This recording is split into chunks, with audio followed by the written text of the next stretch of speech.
शेतकरी बांधवांनो नमस्कार. आज आपण कदम यांच्या केळीच्या प्लॉटवरती जो मानदेशी फाउंडेशनने कार्यक्रम आयोजित केला आहे शेतकऱ्यांसाठी, ऊस व शेतकरी मेळावा, ऊस व केळी पिकाविषयी माहिती. शेतकरी बांधवांनो, मी हे तुमच्यासारखा सर्वसामान्य शेतकरीच आहे. सर्वप्रथम मी इथं आलेल्या सर्व शेतकरी बांधवांचं स्वागत करतो. त्याचबरोबर या कार्यक्रमाला महिला उपस्थित आहेत त्या महिलांचं स्वागत करतो.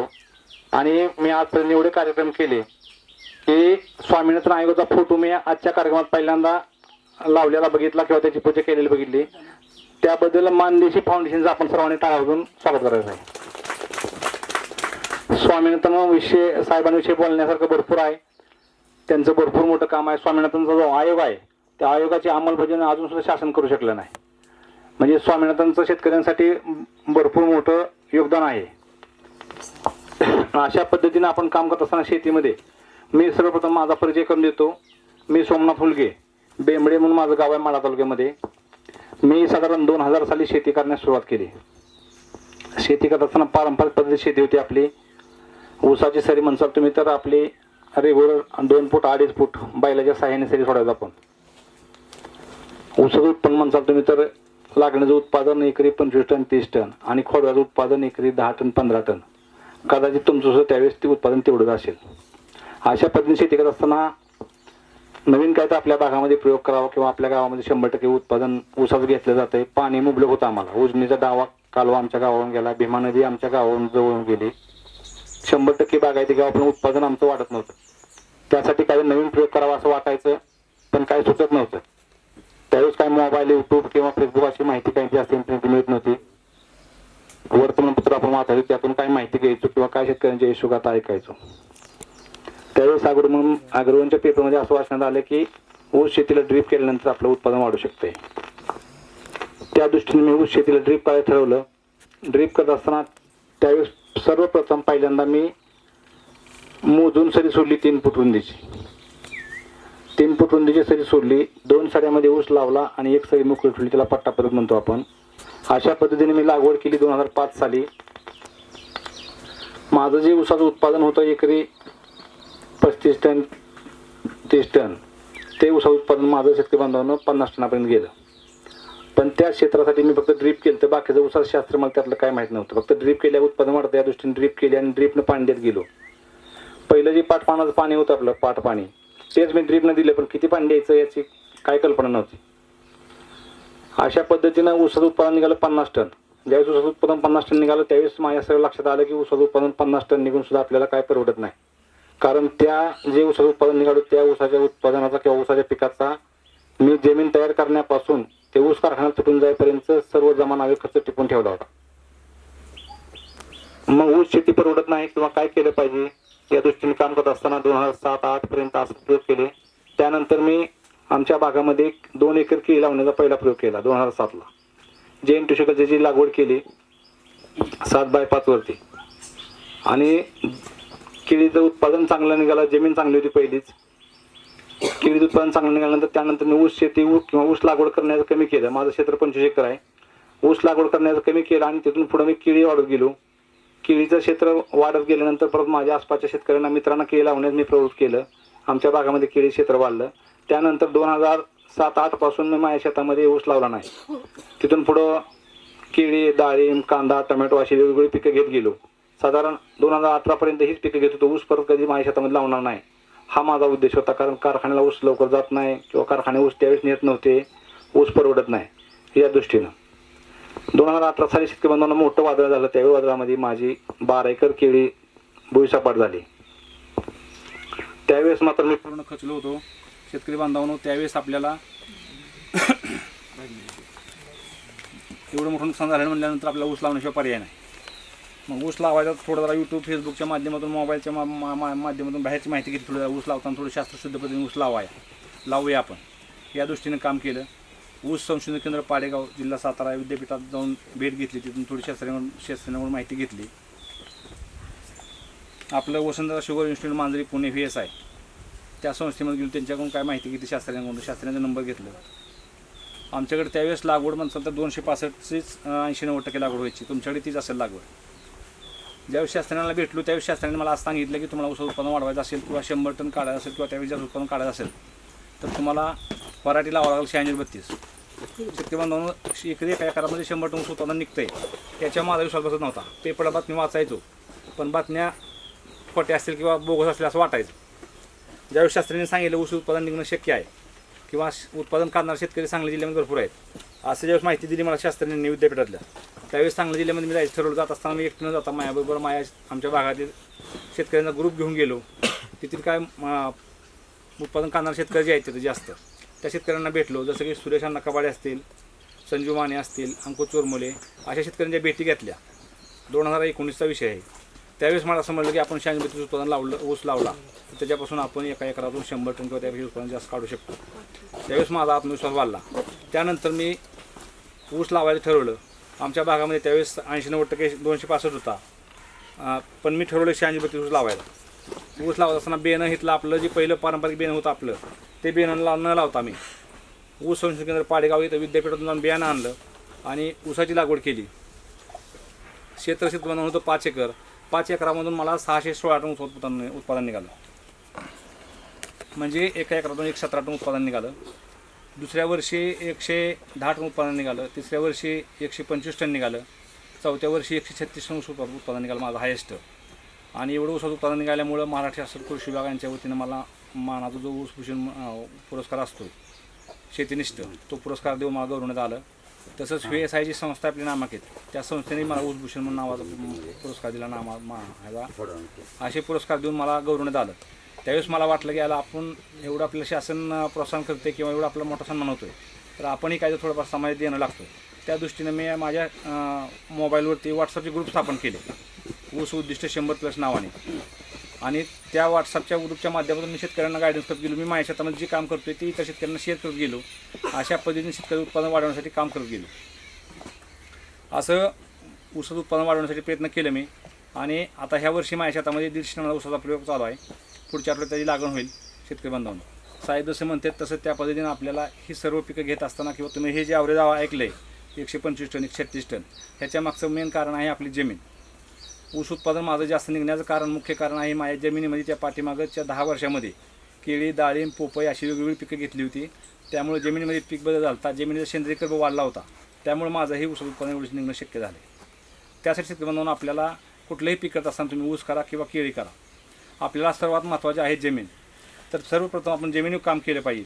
जमिनीवर काम करत असताना शेतकरी बांधवांनो आपल्या जमिनीमध्ये एकच एक पीक न घेता आपण पीक बदल केला पाहिजे सर्वप्रथम.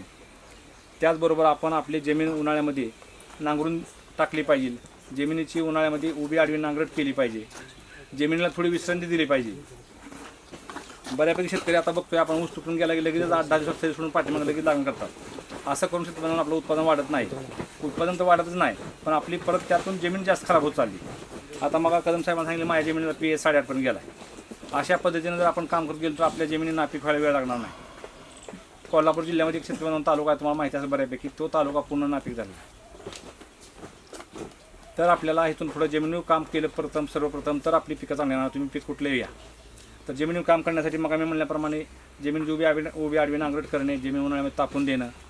नांगरट करताना शेतकरी बांधवांनो आपल्याला थोडा जमिनीमध्ये बदल करायचा आहे. ज्यावेळेस आपण नांगरट करतो ट्रॅक्टरच्या साहाय्याने त्यावेळेस नांगरट करताना आपल्याला नांगरट सकाळी 7 ते 10 वाजेपर्यंत फक्त करायची आणि दुपारी 4 ते 6 पर्यंत नांगरट करायची आहे. अशा पद्धतीने नांगरट केल्यामुळं शेतकरी बांधवांनो आपल्या जमिनीमध्ये जी काय किडींचा प्रादुर्भाव आहे तो किडीचा प्रादुर्भाव 70 ते 80% कमी व्हायला मदत होते. त्यासाठी काय वेगळा खर्च लागत नाही. फक्त नांगरटी टायमिंग बदलायचं आपल्याला. आपण ज्यावेळेस नांगरट हे असे करतोय सकाळी किंवा संध्याकाळी त्यावेळेस आपल्या नांगरटीच्या पाठीमागं बगळे बसतात किंवा त्याला बगळे म्हणतो आपण. ते बगळे आपल्या जमिनीमध्ये पडलेली हुमणीची जी अंडी किंवा कोश असतील किंवा हुमणे असतील ते विसरून घ्यायचं काम करतात. त्याच्यापासून त्या पक्षाची उपजीविका होते आणि आपल्या जमिनीतली कीड कमी होती. आता हुमणीचा विषय निघाला शेतकरी बांधवांनो तर आता हे वातावरण हुमणीसाठी पोषक आहे. तर शेतकरी बांधवांनो आता जर आपला पहिला वाळवाचा पाऊस पडला तर आपण सर्व शेतकरी बांधवांनी हुमणीसाठी काम करणं गरजेचं आहे. हुमणीसाठी आपल्या शेतामध्ये सापळे लावणे गरजेचं आहे. सापळे लावण्यासाठी काही वेगळा खर्च येत नाही. साधारण 100-200 रुपये खर्च आपल्याला वायर बल्ब लागतो एक छोटासा आणि ते जर लावलं आपण झाडाखाली एका पाटीत पाणी भरून ठेवलं त्यामध्ये थोडं काय तर केमिकल टाकलं किंवा डिझेल टाकलं थोडं तर त्याच्यामध्ये बऱ्यापैकी आपल्या हुमणीचे किडे येऊन पडतात आणि त्याच्यापासून आपले हुमणीचे 70-80% पुढची जी होणारी पिढी आहे ती कमी होऊ शकते. शेतकरी बांधवांनो, एक हुमणी साधारण 40 ते 60 अंडी घालते. हुमणीचं जे क्रम आहे, पहिल्यांदा ते हुमणी अंडी जो भुंगिरे आहेत ते भुंगिरे अंडी घालतात. साधारण 40 ते 60 अंडी घालतात. त्या अंड्यापासून परत त्याचं हुमणीचं रूपांतर होतं. आणि शेतकरी बांधवांनो, हुमणीचं मुख्य खाद्य काय असेल तर आपल्या झाडांची मुळं आहेत. आपण हुमणी आल्यानंतर जो आपण अनावश्यक खर्च करणार आहे, केमिकल औषधं आणणे, मारणे, सोडणे, त्याच्यापेक्षा आपण थोडा आपण जर जैविक उपाय केला किंवा कमी खर्चामध्ये उपाय केला हुमणी येऊ नये म्हणून, तर आपण आपल्या रानातली हुमणीचा प्रादुर्भाव बऱ्यापैकी कमी होऊ शकतो. अशा पद्धतीने आपण हुमणीसुद्धा काम करू शकतो. जमिनीची सुपीकता वाढवण्यासाठी दुसरं आपल्याला काम करायचं असेल प्रमाण पीक बदल करणे. पीक बदल करणं तुम्हाला शक्य नसेल किंवा बाकीची पिकं घेणं शक्य नसेल तर तुम्ही तुमचं ऊसाचं पीक गेल्यानंतर त्या पिकामध्ये ताकदांची अशी हिरवळीची खतं घ्या. किंवा तुमचा ऊस फळबागाचा ऊस गेला जानेवारी फेब्रुवारीपर्यंत, आपण 15 फेब्रुवारीपर्यंत आपण त्या प्लॉटमध्ये हरभऱ्याचं पीक घेऊ शकतो. हरभऱ्याचं पीक घेताना आपण उत्पन्नासाठी न घेता ज्यावेळेस हरभऱ्याला घाटे लागतील किंवा फुलं लागतील त्यावेळेस तो हरभरा आपल्याला नांगरटीच्या साहाय्याने जमीनमध्ये काढायचा आहे. त्यामुळं आपली जमीन चांगली होण्यास मदत होणार आहे किंवा जमिनी सुपीकता वाढणार आणि पुढचं येणारं पीक आपलं चांगलं येणार आहे. शेतकरी बांधवांनो, एक पीक जर तुम्ही हरभऱ्याचं काढलं शेतामध्ये तर 2 टेलर शेणखत टाकल्यासारखं आहे. म्हणजे 2 टेलर खर्च जर तुम्ही आता बघितलं मार्केटमध्ये तर 10, 12, 15 हजार रुपयेपर्यंत 2 टेलरचं शेणखत मिळते. ते बी शेणखत प्युअर नसते, त्यात बऱ्यापैकी मिक्सिंग असते, कारण तो विकणारा बी तो पैसे कमवण्याचा धंदा करतोय. अशा पद्धतीने आपण जमीन सुपीकतेवर काम केलं पाहिजे. ताकदांच्या काढण्यासाठी शेतकरी बांधवांनो वेगळा काय खर्च येत नाही. साधारण 15 ते 20 किलो फक्त आपल्याला दांच्याचं बी लागतं आहे. 30 ते 35 किलो तागाचं बी लागतं आहे. तुम्हाला शेतकरी बांधवांनो आता 8व्या महिन्यात लागण करायची, उसाचा पाऊस तर नाही.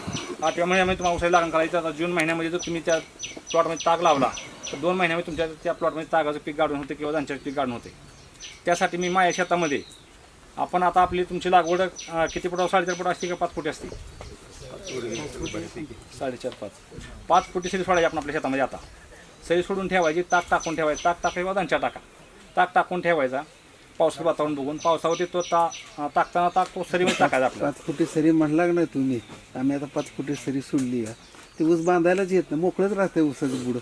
आहे तुम्हाला पुढं. हां बरोबर. आज तुम्हाला सांगता उपाय काय आता त्याला ते पाणी शेतकरी 7 फुटावर 8 फुटावर 10 फुटावर गेले जातात. नाही, ती वेगळी. मग त्याला एक ड्रीप ते टाकता, ह्याला काहीच करता येत नाही. ऊस डबल बांधावं लागतं. बोलूया आपण तुम्हाला शेवट सांगतो काय काय उपाय. हां आपण तुम्हाला बोलतो सांगतो काय बरोबर आहे. तुमचा पण ह्यांचा प्रश्न अगदी रास्त आहे. बोलूया आपण त्या विषयावरती. तर आपण जर सरी सोडली 5 फुटी सरीमध्ये आपल्याला ताक किंवा दांच्या टाकताना सरीमध्ये टाकायचा खाली. आणि त्याच्याबरोबर आपल्याला एक पोतं DAP टाकायचं, म्हणजे फॉस्फरस त्याला देणं गरजेचं आहे, म्हणजे त्याची वाढ चांगली होईल. आणि साधारण 20-25 दिवस त्याचं वय ज्यावेळेस होईल त्यावेळेस आपल्याला त्याला एक पोतं युरिया टाकायचा आहे. एक पोतं DAP आणि एक पोतं युरिया टाकल्यामुळे जो वाढणारा ताग आहे आपला 5 फूट 7 फूट, ते एक पोतं DAP आणि एक पोतं युरिया टाकल्यामुळे त्या तागाची उंची 1.5 फूट किंवा 2 फूट वाढू शकते आणि आपल्याला हिरवळी खत जास्त मिळू शकते. आपण सरीमध्ये ताग का टाकला किंवा त्यांच्या टाकला सरीमध्ये, जर आपल्याला ज्यावेळेस ताग आडा येईल साधारण 7व्या-8व्या महिन्यामध्ये, त्यावेळेस पाऊस असेल आपल्याकडे कदाचित, त्यावेळेस ऑप्शन असणार आहे ताग मोठा ट्रॅक्टर घालता येणार ना मोठा. तर जो सरीमध्ये आपण ताग टाकलेला आहे 5 फुटी, तो ताग ज्यावेळेस पाऊस जर असेल जे असते त्यावेळेस थोडा वाप आल्यानंतर तो ताग सरीमध्ये हाय असं झोपवायचा लेबरी साह्याने. आणि पाठीमागनं पावर टिलरनं तुम्ही जसं मला ऊस बांधता येत नाही तसं पावर टिलरनं वरनं पावर टिलर चालवायचं बेडवरनं, तो ताग सरीमध्ये बुजला जातो. सरीचा वरीम होतो, वरीम बी सरी होती आणि त्या सरीमध्ये आपल्याला ऊस लावायचा. एका वेळेस 5 फूट जात नाही ना, ते एकच बाजू होती. नाही तर मधनं गेलं तर ते ऊसाचे बुडं मोकळीच राहते. जर त्या तुमचा पावर टिलर चालला 5 फुटीमध्ये तर आपोआप ती माती उडून पूर्ण तागावर पडते. माती उडून पडून माती उडून तागावर पडते. सरीचा बेड होतो आणि बेडची सरी होती. त्या सरीमध्ये ऊस लावू शकतोय आपण. इथनं पुढे तुम्ही 2 महिन्याची रान सांभाळणार आहे, त्यात गवत उगवणार आहे, पण त्यात तणनाशक मारा, ट्रॅक्टर मोठा घातला तर त्या रानात तुडव होते पावसात, फन पाळी करा. हा जो खर्च तुम्ही करणार आहे इकडे, त्यापेक्षा तुम्ही इकडे 10-12 हजार रुपये 15 हजार रुपये तागाला खर्च करा. त्याच्यामुळे तुमची जमीन सुपीकता होण्यास मदत होईल बऱ्यापैकी. त्यानंतर तुम्हाला आपल्याला सर्वात महत्त्वाचा विषय आहे बेण्याचा. 265 लागवडी असतात ना आपल्याकडे. 86 दोन्ही बी असते. दोन्ही 86-032 ही व्हरायटी शेतकरी बांधवांनो 1996 साली रिलीज झाली. विद्यापीठाने रिलीज केली ऊस संशोधन केंद्र पाडेगाव. तेव्हापासून 96 पासून आता 2027 आलं आहे. अजून बऱ्यापैकी शेतकरी बियाणं बदलायला तयार नाहीत. तेच बियाणं आपण लावतोय आणि त्यामुळं त्या ऊसाची उत्पादन क्षमता कमी झाली पहिली गोष्ट. दुसरी गोष्ट त्या ऊसामध्ये रोगाचं प्रमाण जास्त वाढले, गवताळीचं प्रमाण जास्त वाढले. 265 ही व्हरायटी शेतकरी बांधवांनो 2007 साली रिलीज झाली. आता 2027 आलं, म्हणजे 20 वर्ष झालं आपण बियाणं बदलायला तयार नाही. आपण दरवर्षी गहू करतोय घरी खायपुरता, बरोबर आहे का? ज्यावेळेस गहू करतोय आपण घरी खायपुरता त्यावेळेस आपण गव्हाचं बी दुकानात नवीन विकत आणतोय. गव्हाचं पीक असते फक्त 4 महिन्याचं. त्यावेळेस तुमच्या घरी बी असते गव्हाचं, तुम्ही घरचं बी का लावत नाही गव्हाचं, दुकानातून का आणून लावताय? लावतेच. बऱ्यापैकी शेतकरी नवीन बियाणं लावतेच सगळे. त्याच्या मागचं मुख्य कारण आहे की उत्पादन गव्हात चांगलं आलं पाहिजे, त्यामुळे आपण दुकानानं बियाणं लावतो. नाही, त्याच ऊसाचं पद्धतीने पण आपण लावतात. ऊसात सुद्धा बियाणं बदललं पाहिजे. मामा म्हणतात तसं 10-20% शेतकरी ऊस बियाणं बदलतात, पण बियाणं सर्व शेतकऱ्यांनी बदलणं गरजेचं आहे. बियाणं कधी बदललं पाहिजे किंवा किती वेळा बदललं पाहिजे, तर शेतकरी म्हणून बियाणं आपण आपल्या शेतातलं 4-5 वर्षांनी बदललं पाहिजे. दरवर्षी बियाणं नवीन लावा असं काय गरज नाही. 4-5 वर्षांनी फक्त आपण बियाणं बदल केला पाहिजे. बियाणं बदल असताना तुमची पुढच्या वर्षी लागवड 10 एकर आहे, तर तुम्हाला 10 एकराला सगळं बियाणं आणणं शक्य नाही. तर तुम्ही ह्या वर्षीचं 10 गुंठ फक्त आणून तुमच्या शेतामध्ये बियाणे मळा करायला घालता. तुमची जर लागवड 5 एकर असेल तर तुम्ही फक्त 5 गुंठ आणून बियाणे मळा करायला घालता स्वतःचा. तेच बियाणं तुम्ही शेतामध्ये लावा, म्हणजे तुमचा शेतकऱ्यांचा खर्च कमी होईल ह्यामधून. अशा पद्धतीने तुम्ही प्लॅनिंग करू शकताय. आणि ऊस संशोधन केंद्र पाडेगाव तुमच्यापासून मला वाटतं 100 किलोमीटर असेल ना, 100 सुद्धा नसेल, 100 किलोमीटर फक्त आहे. त्यांचं बियाणे मेळ्याचं ओपनिंग साधारण 10व्या-11व्या महिन्यामध्ये चालू असते. बियाणे त्यांच्यानं बियाणं आणायचं, 10व्या, 11व्या, 12व्या महिन्यामध्ये आणून लावायचं. तेच बियाणं पुढच्या वर्षी बरोबर आपल्याला 8व्या महिन्यामध्ये लावता येतं, म्हणजे त्या बियाण्याचं वय योग्य 9-10 महिने वय होते. अशा पद्धतीने बियाणं बदल केला आपण निसतं तरी आपलं उत्पादन 15 ते 20% वाढते. नाही, ह्याच्यामध्ये काय आहे, लोकांची जनजागृती व्हायला पाहिजे. त्यासाठी आता आम्ही आता बारामती कृषी विद्यापीठावर आता ह्या वर्षी VSIचा 25 गुंठ्याचा प्लॉट आहे. 2-3 महिन्यांनी बेण आली. आता ज्याने आता बेणं नेलं 2 महिन्यात त्यांचे एवढे ऊस आलेले आहेत त्यांचे. बरोबर. ते आता लोक येऊन म्हणतात ते बियाणं चांगलं आहे. शेतकरी जी बियाणं बदल करतात त्यांना त्याचा रिझल्ट मिळाला असतो किंवा त्यांना त्याची माहिती आपोआप होते. अशा पद्धतीने आपण बियाणं बदल करणं गरजेचं आहे. त्यानंतर आपल्याला पिकाला खत व्यवस्थापन महत्त्वाचं आहे. ऊस उत्पादन काढताना आपल्याला उत्पादन 100% 50% उत्पादन काढलं तरी म्हणून त्याचा तुम्ही खर्च मांडून ठेवा, जमा नावे टिपून ठेवा, तर त्यातून आपल्याला प्रॉफिट काय जात नाही. 15-20 हजार फक्त प्रॉफिट राहते वर्षाकाठी. फक्त आपला 50 ऊस घेतोय, एका एकरानं जातोय आणि त्याचं उत्पादन समजा एकदम बिल त्याचं 1 लाख 1.5 लाख येते आपल्याला. त्यामुळे आपल्याला वाटतं उत्पादन माझं ऊस गेला आणि बिल 1.5 लाख आलं. तर तुम्ही त्याचा जमा नावे खर्च टिपून ठेवा, त्यापासून तुमचं लागलेलं उत्पादन किती काढलं पाहिजे. मी माझ्या शेतामध्ये ऊसाचं उत्पादन 100 टनापेक्षा जास्त काढतो. त्याच्यासाठी येणारा खर्च जो आहे माझा तो साधारण एका टनासाठी 700 ते 800 रुपये खर्च केला पाहिजे आपण. आणि तुमचा जे 50 उत्पन्न काढता तुम्ही त्यासाठी तुम्ही खर्च करता एका टनासाठी 400 ते 500 रुपये. तुमच्यापेक्षा माझा दीडपट खर्च वाढतोय, पण उत्पादन माझं दुप्पट वाढतंय. किंवा माझं म्हणजे जी शेतकरी उत्पादन काढते 100 टनापेक्षा त्या सर्वांचं. त्यासाठी आपल्याला योग्य प्लॅनिंग करणं गरजेचं आहे. जमीन सर्वात प्रथम आपण जमीन पैलवान केली पाहिजे, तर आपलं उत्पादन वाढणार आहे. त्यानंतर आपलं बेणे निवड झाल्यानंतर आपल्याला सर्वात महत्त्वाचा विषय खताचा. खतं देत असताना शेतकरी म्हणून आपण ऊसाला खतं मोकळे राहणार किंवा अशी ओपनला न टाकता ते खतं मातीआड झाली पाहिजे. मातीआड होणं गरजेचं आहे. जे आता आपण टाकलेले जमिनीमध्ये खतं आहेत ते टाकलेले खत आपल्या पिकाला किती उपलब्ध होते. तसेच म्हणून ज्या खत टाकले आपण त्या टाकलेल्या खतापैकी साधारण फक्त 15, 20, 25, 30% पण फक्त उपलब्ध, 70% खत वाया जाते आपलं. आता आपण मार्केटमध्ये शेतकरी म्हणून बघतोय खताचं रेट तर भयंकर वाढलेत, पण रेट वाढून बी खतं मिळायला तयार नाही. तसेच म्हणून आपल्याला जो टाकणारा जो खत आहे तो खत जर आपण थोडा सेंद्रिय खतामध्ये मिक्स करून ठेवला साधारण 4, 8, 10 दिवस, तर त्याची चिलेशन होतं आहे आणि त्याची उपलब्धता वाढते. जो खत आपण टाकल्यानंतर 25-30% उपलब्ध होणार आहे तो ते जर थोडा सेंद्रिय खतामध्ये मिक्स करून ठेवला तर त्याचं चिलेशन झाल्यामुळे त्याची उपलब्धता दुप्पट होते आणि आपल्या पिकाला त्याचा उपयोग चांगला होतो आणि ते पिकाला खाण्यायोग्य खत तयार होते. अशा पद्धतीने आपण खताचा उपयोग करू शकतो. त्यासाठी करत असताना आपण जर आपल्या 1 एकरासाठी ऊस लावायचा असेल तर त्या 1 एकरासाठी आपल्याला साधारण 2 पोती DAP घ्यायचे आपल्याला. ते 2 पोती DAP घेतल्यानंतर 2 पोती DAP जर घेतला आपण तर त्यात साधारण 4-5 पाड्या शेणखत घ्यायचे. तुमचं घरचं असेल शेणखत असेल किंवा काय गांडूळ खत असेल, कोंबडी खत, जे काय शेणखत असेल ते घ्यायचे. किंवा तुम्हाला कच्च्याकडे काय नसेल तर 2 पोती लिंबोळी घ्यायच्या DAP बरोबर आणि ते आणून दोन्ही मिक्स करून असं झाडाखाली ठेवायचं आहे.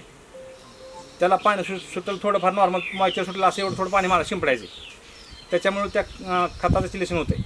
हे खत साधारण 8-10 दिवस ठेवायचं.